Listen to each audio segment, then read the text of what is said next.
Hey, I appreciate you watching Mondays with Mike. Obviously, the world around us is seemingly swirling out of control, chaotic, but it's been like that for a long, long time.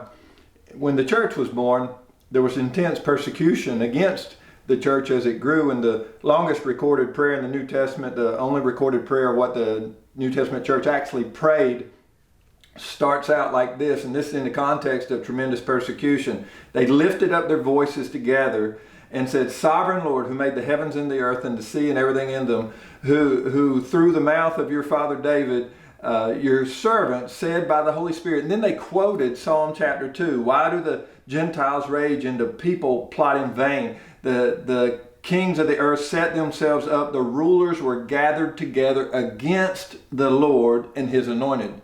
So they're praying and they quote Psalm chapter 2, and they basically say, "God, you're sovereign. You made creation and you're in charge." So it's kind of humorous that the Gentiles only agree on coming against you. They fight amongst each other all day, every day, until it comes to, hey, is God involved? And then they all gather together and plot in vain against God and his anointed.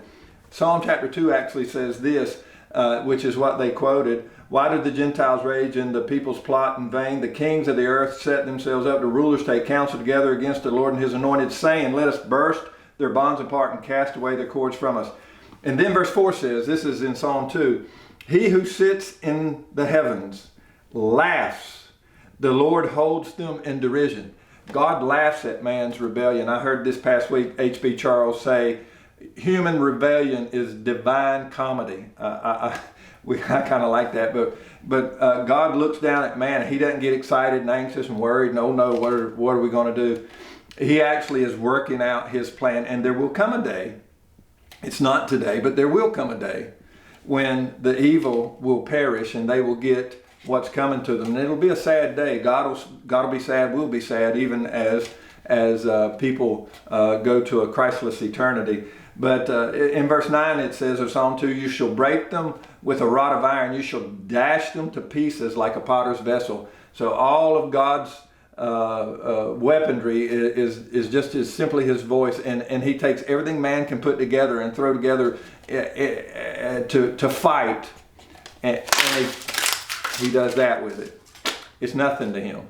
Man's weaponry, man's warring against one another and against him is no more solid, no more successful than a styrofoam cup crushed in my hand. I didn't have any clay, so I'm sorry, I was going to smash a pot. But just remember that.